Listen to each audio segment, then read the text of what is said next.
نحمده ونصلي على رسوله الكريم اما بعد فاعوذ بالله من الشيطان الرجيم بسم الله الرحمن الرحيم رب اشرح لي صدري ويسر لي امري واحلل عقدة من لساني يفقهوا قولي. کتاب الطب. باب هل يستخرج السحر، باب کیا سحر کا توڑ کروایا جائے گا، جادو کا توڑ کرنا جائز ہے. وقال قتادة قلت لسعید بن المسیب رجل به طب، قتادہ کہتے ہیں میں نے سعید بن مسیب سے کہا کہ ایک شخص پہ جادو ہے. او یؤخذ عن امرأته ایحل عنہ، یا وہ اپنی بیوی سے روک دیا جاتا ہے تو کیا اس کو کھولا جائے گا، یحل عنہ یعنی جادو ہٹایا جائے گا اس کا، یونشر یا نشرہ کیا جائے گا. قال لا بأس به، کہا کوئی حرج نہیں، انما یریدون به الاصلاح، کیونکہ ان کا ارادہ اصلاح کا ہے. فَأَمَّا مَا يَنْفَعُ النَّاسَ فَلَمْ يُنْهَ عَنْهُ، تو جس چیز سے کسی کو فائدہ پہنچے اس سے نہیں روکا گیا. تو سوال یہاں یہ ہے، مسئلہ یہ ڈسکس ہو رہا ہے جو بڑی ضروری ہے جاننا، کہ کیا کسی جادوگر سے جادو کا توڑ کروایا جا سکتا ہے. یعنی کسی پہ جادو ہوا تو کسی جادوگر کے پاس جائیں کہ وہ اس کا توڑ کر دے، انڈو کر دے. تو بات یہ کہ سب سے پہلے تو شرعی دم جھاڑ کرنا چاہیے، مسنون ادعیہ سے اس کا توڑ کرنا چاہیے. امام بخاری کا رجحان یوں محسوس ہوتا ہے کہ وہ سمجھتے ہیں کہ ایسا کیا جا سکتا ہے کہ جادو کا توڑ جادو سے کیا جا سکتا ہے. لیکن امام حسن بصری کہتے ہیں کہ مطلق طور پر جادوگر کے پاس نہیں جانا چاہیے. لیکن ابن مسیب کہتے ہیں کہ جادوگر کے پاس جانا اس وقت منع ہے جب کسی کو نقصان دینا ہو، یا کسی کے خلاف جادو کرنا. ہاں اگر جادو توڑنا ہو تو پھر منع نہیں ہے. اور پھر یہ جو قتادہ کا قول ہے بہی طب او یؤخذ ایحل عنہ او ینشر، سے ظاہر ہوتا ہے کہ او یہاں مختلف اقسام بتا رہی ہیں، اور طب کا مطلب یہاں پر جادو ہے، یعنی جادو زدہ شخص جو ہے وہ اپنی بیوی سے روک لیا جاتا ہے. تو مطلب کیا ہے کہ ہسبینڈ وائف کا فزیکل ریلیشن شپ نہیں ہو پاتا. یعنی بعض اوقات جادو کی ایک قسم یہ بھی ہوتی ہے کہ شوہر جو ہے وہ بیوی کے ساتھ تعلق قائم نہ کر سکے. تو سعید بن مسیب نے کہا کہ پھر ایسے لوگوں کا علاج کرا سکتے ہیں کسی توڑ کرنے والے کے پاس جا کر. تو جادو کو کھولنے کی 2 قسمیں ہیں. نمبر 1 جائز دوائیوں اور دعاؤں سے توڑ، دوائیوں اور دعاؤں سے توڑ، یعنی اللہ کے کلام کو پڑھنے کے ساتھ کھولا جائے تو کوئی حرج نہیں، یا اسی طرح دوائی دی جائے جب فزیکل النس ہو جائے کوئی. اور دوسرا ہے جادو کو جادو کے ساتھ توڑ کرنا. تو اس بارے میں اہل علم کے درمیان اختلاف ہے، جیسے کہ اوپر آپ دیکھ رہے ہیں. بعض علماء کہتے ہیں کہ جادو کو جادو سے توڑنا جائز ہے، لیکن شرط ہے، کنڈیشن. کیا کنڈیشن ہے؟ کہ جس جادو کے ساتھ جادو کو کھولا جائے وہ شرک پر مشتمل نہ ہو، یعنی شرک نہ ہو. اور کچھ کہتے ہیں کہ جادو کو جادو کے ساتھ کھولنا جو ہے وہ بالکل جائز نہیں، کیونکہ جب آپ صلی اللہ علیہ وسلم سے جادو اتارنے کے بارے میں پوچھا گیا تو آپ نے فرمایا یہ شیطانی عمل ہے. جابر بن عبداللہ کہتے ہیں کہ رسول اللہ صلی اللہ علیہ وسلم سے بیمار یا آسیب زدہ کے تعویذ کے بارے میں سوال کیا گیا تو آپ نے فرمایا یہ شیطانی عمل ہے. تو شیطانی عمل کی پیروی نہیں کرنی چاہیے. ٹھیک، یا ایھا الذین آمنوا لا تتبعوا خطوات الشیطان ومن یتبع خطوات الشیطان فانہ یامر بالفحشاء والمنکر. کیونکہ جادو کرنے میں شیطان انوالو ہوتا ہے تو پھر وہ برے برے کام کرواتا ہے، حرام کام کرواتا ہے. تو جادو سے توڑ کرنا شر کے دروازے کھول دیتا ہے. آپ جادوگر کے پاس جائیں، آپ کو نہیں پتا کہ وہ کسی کا خون مانگے، کسی کی ہڈی مانگے، کیونکہ بعض اوقات جادوگر نوزائیدہ بچے کا خون مانگتے ہیں یا اور اسی طرح کی چیزیں طلب کرتے ہیں کہ جس میں دوسرے شخص کا سخت نقصان ہوتا ہے. تو جادو کا مسنون علاج کیا ہے؟ قرآن سے علاج. ٹھیک ہے، قرآن شفا ہے. آیت الکرسی، سورۃ الفاتحہ، سورۃ البقرہ. سورۃ البقرہ کی تلاوت کو معمول بنا لینا، کیونکہ اس پر بطالہ کا زور نہیں چلتا، یعنی جادوگر اثر انداز نہیں ہو سکتے. سورۃ البقرہ کی آخری 2 آیات پڑھنا، معوذتین پڑھنا، ان آیات سے دم کرنا. اسی طرح وہ آیات جن میں جادو کا لفظ آتا ہے ان آیات کو پڑھ کر دم کرنا. ان سب کو ملا کے ایک وہ بنا لیا گیا ہے منزل اور جادو کے توڑ کی جو آیات ہیں. سورۃ الکافرون اور آیت الکرسی کو تکرار سے پڑھنا، بار بار ریپیٹڈلی پڑھنا. آیات سکینت سننا، ہیڈ فون سے سننا زیادہ بہتر ہوتا ہے. یعنی ان اذکار کو آپ پڑھ بھی سکتے ہیں اور سن بھی سکتے ہیں، لیکن جب ہیڈ فون سے سنتے ہیں تو پھر پوری طرح وہ اندر جا رہا ہوتا ہے، ورنہ دوسری آوازیں بھی بیچ میں مکس ہو رہی ہوتی ہیں اور کبھی انسان ادھر سوچتا ہے کبھی ادھر. پھر مسنون دعاؤں سے علاج کرنا. ٹھیک ہے، تو آیات شفا میں قرآنی آیات کے علاوہ یعنی دعائیں بھی ہیں. جیسے حضرت عائشہ فرماتی ہے کہ رسول اللہ صلی اللہ علیہ وسلم نے مجھے حکم دیا کہ نظر بد لگ جانے پر دم کر لیا جائے، ان یسترقى من العین. ایک اور حدیث پیچھے آپ پڑھ بھی چکے ہیں، زہریلے جانور کے ڈسنے سے پہلو کے پھوڑے اور نظر بد میں دم کرنے کی اجازت دی ہے آپ نے. پھر حفاظت کا دم. ٹھیک ہے، ابراہیم علیہ السلام اور نبی علیہ السلام جو اپنے بچوں پہ دم کرتے تھے، اعیذکما بکلمات اللہ التامات والے. پھر جبریل علیہ السلام نبی صلی اللہ علیہ وسلم پہ جو دم کرتے تھے، بسم اللہ ارقی کا وہ دعا. پھر اسی طرح اس کے مختلف ورژنز بھی ہیں. پھر بیماری سے شفا کی دعائیں، اسأل اللہ العظیم رب العرش العظیم ان یشفیک. پھر اگر جسم کے کسی حصے میں شدید تکلیف ہو تو اس پر خاص طور پر ہاتھ رکھ کے بسم اللہ پڑھ کے 7 دفعہ اعوذ باللہ وقدرتہ من شر ما اجد واحاذر. پھر اذکار کی پابندی اور حفاظت کی دعائیں انسان کو پڑھتے رہنا چاہیے. یعنی شیطان کے حملوں سے بچنے کا ذریعہ اذکار ہیں. اذکار میں کمی کوتاہی سے شیطانی حملے ہوتے ہیں. خاص طور پر صبح و شام کے اذکار سورج نکلنے سے پہلے اور سورج غروب ہونے سے پہلے پڑھنے چاہیے. پھر لا الہ الا اللہ وحدہ لا شریک لہ لہ الملک و لہ الحمد وہو علی کل شیء قدیر 100 دفعہ دن میں پڑھا جائے. جو پڑھے گا حدیث میں آتا ہے اس دن وہ شیطان کے شر سے شام تک کے لیے محفوظ ہو جائے گا. پھر صبح شام 10 صفحہ یہ پڑھنا، لا الہ الا اللہ وحدہ لا شریک لہ لہ الملک و لہ الحمد یحیی و یمیت وہو علی کل شیء قدیر.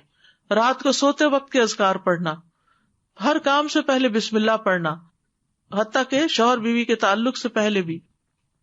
پھر قدرتی علاج جو ہے جیسے حجامہ کروانا، کلونجی، شہد، آب زمزم، دم کیا ہوا زمزم کا پانی، زمزم کے پانی سے نہانا، دم کیا ہوا پانی ناک میں ڈالنا اور جھاڑنا، بیری کے پتوں سے جادو کا علاج، زیتون کا تیل استعمال کرنا، شہد، زیتون اور کلونجی ملا کے استعمال کرنا، زیتون کا تیل پینا، جسم پر زیتون یا کلونجی کا تیل ملنا، تلبینہ کھانا، اجوا کھجور کھانا، سنا مکی.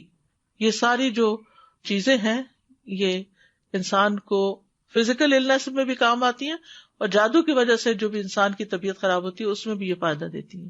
ٹھیک ہے، اتنا کچھ ہمارے دین نے ہمیں دے دیا ہے، کہیں اور جانے کی ضرورت ہی نہیں. اصل بات ہے ساری سستی ہم خود کرتے ہیں، علاج کرتے نہیں، یا ایک آدھ دفعہ کر کے چھوڑ دیتے ہیں اور پھر کہتے ہیں کہ فائدہ نہیں ہو اب چلو کسی جادوگر کے پاس. یعنی کوئی بھی آزمائش جب آتی ہے تو اس لیے کہ انسان اللہ کے اور قریب ہو.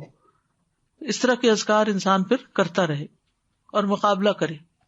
حدیث نمبر 660.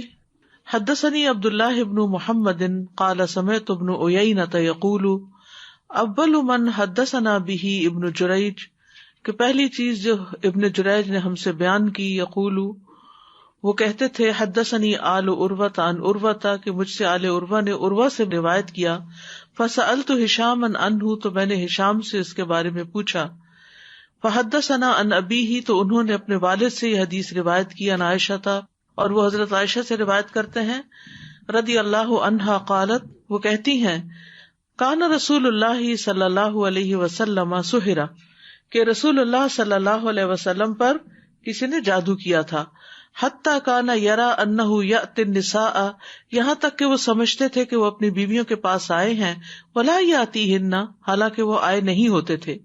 قال سفیان، سفیان کہتے ہیں، وہذا اشد ما یکون من السحر، اور یہ سحر میں سب سے سخت قسم کا سحر ہوتا ہے جس میں ایک مرد اپنی بیوی کے پاس نہیں جا سکتا یا ہسبینڈ وائف کے بیچ میں جدائی ہو جاتی ہے. اذا کان کذا، جب ایسا ہو، فقال یا عائشۃ اعلمت ان اللہ قد افتانی فیما استفتیتہ فیہ، اے عائشہ کیا تمہیں معلوم ہے کہ اللہ سبحانہ تعالیٰ نے مجھے اس کا جواب دے دیا ہے جس کے بارے میں نے اللہ تعالیٰ سے پوچھا. یعنی اس سحر کے بارے میں. اتانی رجلانی، میرے پاس دو مرد آئے، یہ دو لوگ آئے. فقعد احدهما عند رأسی، تو ان میں سے ایک میرے سر کی طرف بیٹھ گیا. والآخر عند رجلی، اور دوسرا میرے دونوں پاؤں کی طرف بیٹھ گیا. فقال الذي عند رأسی للآخر، تو وہ جو میرے سر کے پاس تھا وہ دوسرے سے کہنے لگا، ما بال الرجل، اس شخص کا کیا معاملہ ہے. قال مطبوب، تو دوسرے نے کہا کہ ان پر جادو ہو گیا ہے. قال ومن طبہ، پہلے نے پوچھا کہ ان کو کس نے جادو کیا ہے. قال لبید بن عاصم، دوسرا بولا لبید بن عاصم نے. رجل من بنی زریق حلیف لیہود، جو بنو زریق کا ایک شخص ہے اور یہ قبیلہ یہود کا حلیف ہے. کانا منافقن، یہ شخص منافق تھا. قال وفیما، کہا اور کس چیز میں. قال فی مشتن و مشاقتن، کہا کنگھی میں اور کنگھی کے بالوں میں.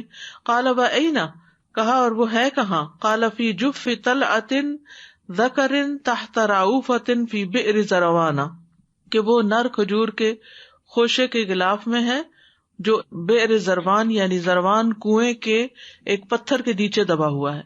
قالت، وہ کہتی ہیں فأتی النبی صلی اللہ علیہ وسلم البئر، کہ نبی صلی اللہ علیہ وسلم اس کنویں کے پاس آئے. حتی استخرجہ، یہاں تک کہ اس کو وہاں سے نکلوایا. فقال هذه البئر التي أريتها، پھر فرمایا کہ یہی کنواں مجھے دکھایا گیا تھا. وَكَأَنَّ مَاءَهَا نُقَاءَةُ الْحِنَّةِ، اور اس کا پانی ایسا گویا کہ مہندی کا نچوڑ ہو. وَكَأَنَّ نَخْلَهَا رُؤُوسُ الشَّيَاطِينِ، اور وہاں کے کھجور کے درخت ایسے ہیں جیسے شیطانوں کے سر ہو. قَالَ فَاسْتُخْرِجَ، کہا کہ پھر وہ نکال لیا گیا. قالت فقلت، حضرت عائشہ کہتی ہیں تو میں نے کہا، افلا، کیا بھلا نہیں، اے تنشرتا، آپ نے اس کا توڑ کروایا. فقال ام اللہ، کہ اللہ سبحانہ تعالیٰ نے فقد شفانی، مجھے شفا دے دی ہے. واکرہ ان اثیر علی احد من الناس شرا، اور مجھے یہ بات پسند نہیں کہ میں کسی شخص کے بارے میں شور مچواؤں، یعنی کہ اس معاملے کو بھڑکاؤں اور لوگوں کے درمیان اس کا اعلان کروں اور ایک فتنہ برپا کروں، یہ مجھے پسند نہیں. حدیث پیچھے گزر چکی ہے تھوڑے الفاظ کے فرق کے ساتھ، اور اس میں جو نیا لفظ ہے وہ افلا ای تنشرتا، یعنی تنشرتا کا لفظ جو ہے نشرہ سے لیا گیا ہے. نشرہ، ٹھیک ہے، اور نشرہ کہتے ہیں جادو کا توڑ کرنا. تو یہ زروان نامی کنویں سے جو چیزیں نکالی گئی تھی ان میں کنگھی اور بالوں میں ایک تانت کے اندر یعنی ایک دھاگے کے اندر 11 گرہیں پڑی ہوئی تھی. ٹھیک ہے، ایک موم کا پتلا تھا جس میں سوئیاں چبھوئی ہوئی تھی. ابھی تک آپ دیکھیں کہ اسی قسم کے جادو کیے جاتے ہیں، کبھی کپڑے کا اور روئی کا پتلا بنا کر، کبھی موم کا پتلا بنا کر اس میں سوئیاں وغیرہ چبھوئی جاتی ہیں، کچھ پڑھ کے اس پہ پھونکا جاتا ہے، اور ساتھ ساتھ اسی طرح گرے لگائی جاتی ہیں دھاگے میں یا بالوں میں گرے لگائی جاتی ہیں. تو جبریل علیہ السلام نے اس کا توڑ کیا بتایا کہ آپ ایک ایک آیت پڑھتے جائیں اور گرہ کھولتے جائیں. تو آپ صلی اللہ علیہ وسلم نے معوذتین کی ایک ایک آیت پڑھی، 11 آیتیں تھی اور 11 گریں تھی، اور پتلے میں سے ایک ایک سوئی نکالی گئی اور گریں کھولی گئی. اور جب سوئی نکالی جاتی تھی تو اس وقت آپ کو درد محسوس ہوتا تھا، اور اس کے بعد یہ کہ ساری گریں کھل گئی، ساری سوئیاں نکال دی گئیں، اور اب جادو کے اثر سے یوں نکل گئے جیسے کوئی بندھا ہوا شخص آزاد ہو گیا ہو. یعنی آپ کی وہ جکڑاؤ والی کیفیت جو تھی وہ ختم ہو گئی. تو یہ جو اوپر نشرے کا لفظ استعمال ہوا نا، تنشر تھا، تو نشرہ جو ہے جادو کا توڑ کروانا یہ جائز ہے اگر مسنون دعاؤں کے ساتھ ہو. جیسے نبی صلی اللہ علیہ وسلم نے کس سے توڑ کیا تھا، کس سے کھولا تھا؟ وہ معوذتین سے. تو اگر معوذتین ہو، آیات ہو قرآنی، مسنون اذکار ہو تو اس میں کوئی حرج نہیں. لیکن اگر شیطانی قسم کے تعویذ ہوں یا کچھ منتر ہوں تو اس پر آپ صلی اللہ علیہ وسلم نے اس کی اجازت نہیں دی. آپ سے ایک مرتبہ پوچھا گیا نشرہ کے بارے میں تو آپ نے فرمایا یہ شیطانی عمل ہے، یعنی اگر شرکیہ کلمات وغیرہ سے کیا گیا ہو.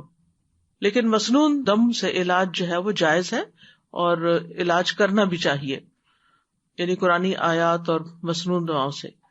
ایک روایت میں آتا ہے کہ ایک عورت آپ صلی اللہ علیہ وسلم کے پاس اپنا بچہ لائی جس سے جن کی شکایت تھی، آسیب تھا اس پر، اور وہ بات نہیں کرتا تھا، اس نے بولنا چھوڑ دیا تھا. اس نے عرض کیا اللہ کے رسول یہ میرا بیٹا ہے اور میرے گھر میں یہی بچا ہوا ہے اور اسے آسیب ہے، یہ بات نہیں کرتا. آپ نے فرمایا میرے پاس تھوڑا سا پانی لاؤ. پانی لایا گیا، آپ نے ہاتھ دھوئے اور کلی کی، پھر وہ استعمال شدہ پانی اسے دے دیا گیا. فرمایا کچھ پانی اسے پلا دو اور کچھ اس کے اوپر بہا دو، نیز اس کے لیے اللہ تعالیٰ سے شفا کی دعا کرنا. ام جندب کہتی ہے کہ 1 سال بعد وہ عورت مجھ سے ملی تو میں نے اس سے بچے کے بارے میں پوچھا. اس نے کہا وہ صحت یاب ہو گیا ہے اور ایسا عقل مند ہو گیا ہے اور وہ عام لوگوں کی طرح نہیں، یعنی بہت ذہین ہے وہ بچہ. تو بعض اوقات ایسے ہی ہوتا ہے کہ جو بچے ایکسٹرا آرڈنری ذہین ہوتے ہیں، بریلینٹ ہوتے ہیں، یا خوبصورت ہوتے ہیں یا میچور ہوتے ہیں، تو بعض اوقات ان کو نظر لگ جاتی، انسانوں کی نہیں، بعض اوقات جنوں کی نظر بھی لگ جاتی، تو ان کے اندر غیر معمولی تبدیلیاں واقع ہو جاتی، یا کوئی ایسی بیماری آ جاتی ہے کہ جس کا کوئی دوائیوں سے علاج نہیں ہوتا، یا پھر یہ ہے کہ کوئی بیہیویئر میں ایسا پرابلم آ جاتا ہے جو اب نارمل قسم کا ہوتا ہے، جیسے اس بچے نے بات کرنا چھوڑ دی. تو ایسی صورت میں اس کا علاج جو ہے مختلف طریقے سے بار بار آپ کو بتایا گیا ہے کہ مسنون دم ہے، بیری کے پتے ہیں، یا وضو کا پانی ہے. اور یہاں اس روایت میں آپ نے پورا وضو بھی نہیں کیا، صرف ہاتھ دھوئے اور کلی کی. ابن قیم کہتے ہیں ایسا جادو جو خبیث روحوں یا شیاطین کے اثرات کی وجہ سے ہوتا ہے، اس کو اتارنے کے لیے سب سے زیادہ نفع بخش اور سب سے زیادہ قوی دوا جادو کا مقابلہ کرنا ہے. اور مقابلہ کس سے کیا جا سکتا ہے؟ شیطانی کلام کے مقابلے میں قرآنی آیات اور مسنون دم کیے جائیں. جادو کا اثر زیادہ تر کمزور لوگوں پر ہوتا ہے یا کم علم لوگوں پر ہوتا ہے، یا جو اذکار وغیرہ نہیں پڑھتے. لیکن بعض اوقات ایسا بھی ہوتا ہے کہ سب کچھ پڑھنے کے باوجود بھی کچھ اثرات ہو جاتے ہیں، جیسے نبی صلی اللہ علیہ وسلم سے بڑھ کر اذکار کرنے والا کون تھا، لیکن آپ پر بھی اثر ہو گیا اور یہ اللہ کے اذن ہی سے ہوا تھا. تو اس میں یہ ہے کہ اس سے یہ بات پتہ چلتی ہے کہ کوئی بھی شخص یہ نہ کہے کہ میں تو پروٹیکٹڈ ہوں اس لیے مجھے کچھ ہو نہیں سکتا. ہمیشہ اللہ سے ڈرتے رہنا چاہیے اور اپنی صحت پہ یا اپنے علم پہ یا اپنی قوت پہ کبھی مان یا ناز یا کوئی بڑا بول نہیں بولنا چاہیے، کیونکہ انسان کے منہ سے نکلی ہوئی باتیں خود انسان پر ہی پلٹتی ہیں. پھر اس کے بعد اگلا باب بھی باب السحر ہے، اور اس میں بھی